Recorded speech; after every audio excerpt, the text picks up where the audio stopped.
We begin tonight with late-breaking news we've been following tonight outside of D.C., Washington, D.C., a mass exodus as the game between the San Diego Padres and Washington Nationals is suspended in the 6th inning tonight after police say there was a shooting outside Nationals Park. The Associated Press is reporting 2 people were shot. Washington Metro Police believe one of the victims was an employee at the stadium. Police later tweeted 2 additional victims associated with this incident walked into area hospitals for treatment of gunshot wounds. The Padres had just taken the field for the bottom of the 6th inning when several loud pops were heard from the left field side of the ballpark.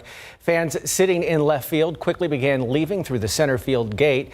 A short time after that, fans along the first base side began leaving their seats, while some fans crowded into the Padres dugout on the third base side for safety. We'll continue to follow this story and bring you the latest updates as we receive them on air and online at KSAT.com.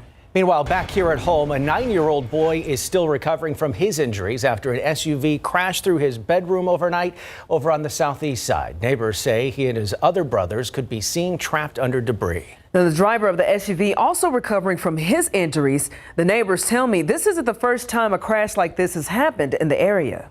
I just heard the loud bang and then I heard a screeching. This woman, who asked not to be identified, wasn't the only one awakened after an SUV crashed through their neighbor's house around 2 this morning. His bumper flew into my bedroom window. I was laying down, like I said. The glass got me, but I rolled over, fell off on the floor, hurt my wrist, and ran and checked on my daughter. This neighbor, who also asked not to go on camera, also witnessed the aftermath firsthand. The neighbor came out crying, my babies, and she grabbed me, she hugged me. So when I looked, all I could see is their head crying, like barely moving around. San Antonio police say the driver of this SUV was speeding around the curve here on East South Cross when it hit the curb, rolled over, and then hit the home before crashing into a large tree. The family, including 3 children, were asleep at the time. I saw the little boy in the bed, and he was crying. He was screaming that his arm, his shoulder. Both the driver, who was ejected from the SUV, and the child were taken to the hospital in serious condition. The neighbors tell me that the mother had just removed her baby from a crib that sat in this corner of the home before the SUV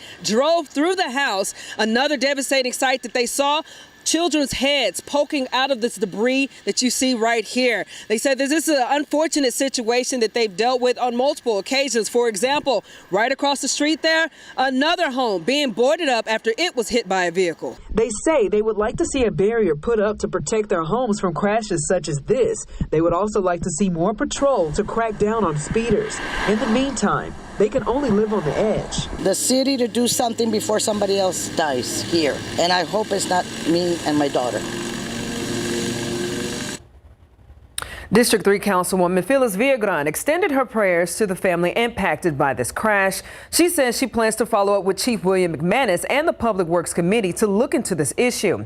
To see her full response, visit the story on our website at KSAT.com.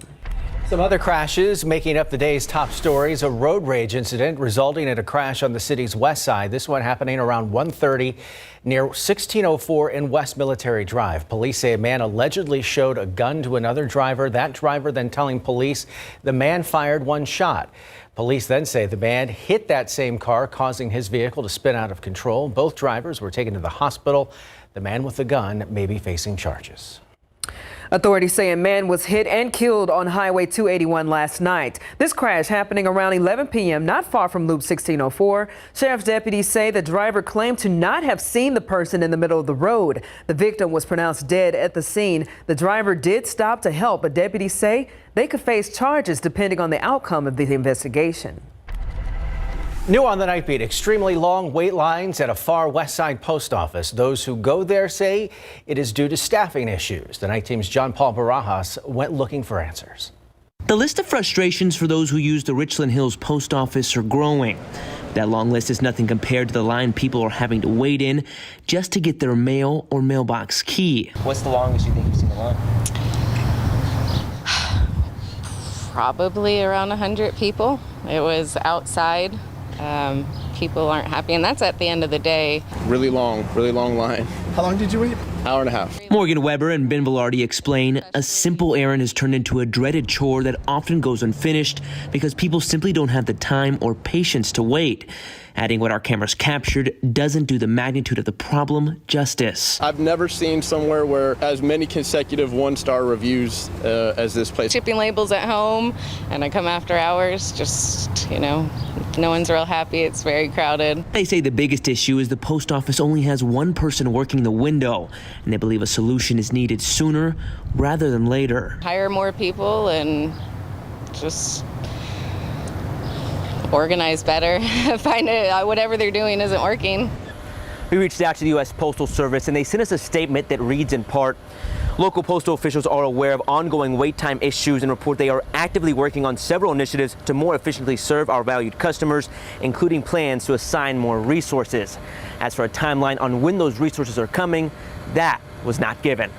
John Paul Barajas, KSAT 12 News.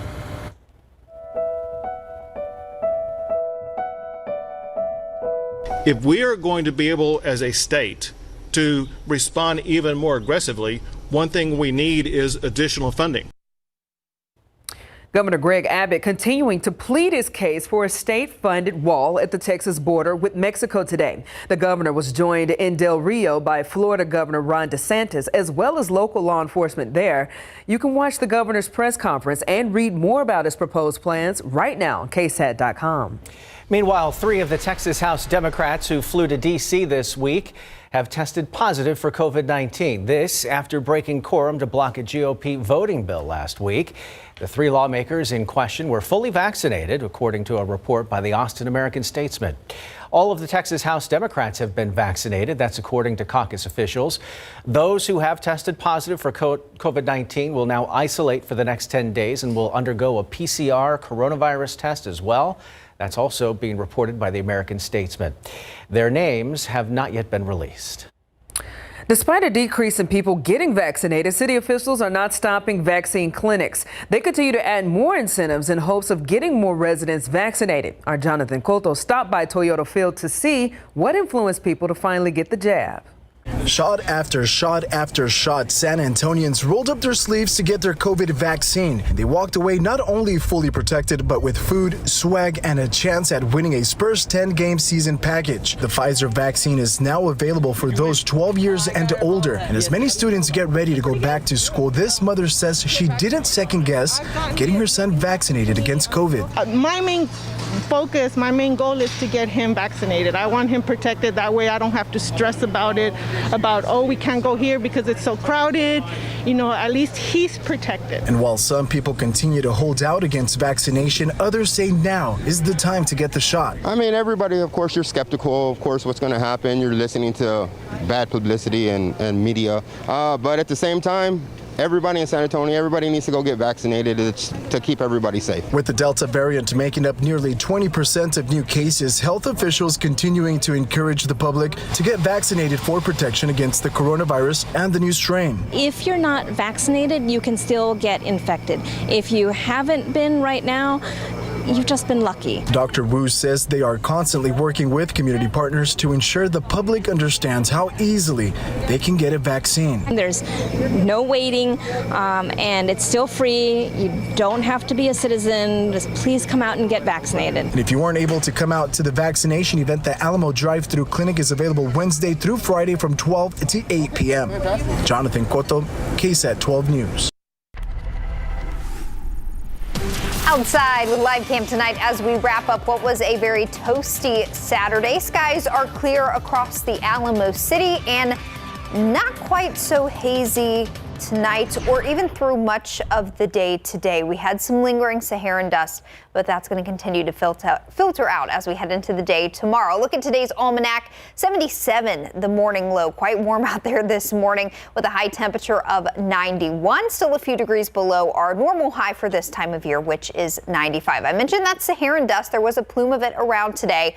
As I mentioned, it'll continue to filter out tomorrow. That's good news. We replaced the Saharan dust that was around this week with rain chances returning as we head into next week. More on that and what you can expect tomorrow as we wrap up the weekend coming up in just a bit. Dozens of people had to be decontaminated after a chemical incident at a pool at Hurricane Harbor Splashtown near Houston today. Details when the Nightbeat continues next.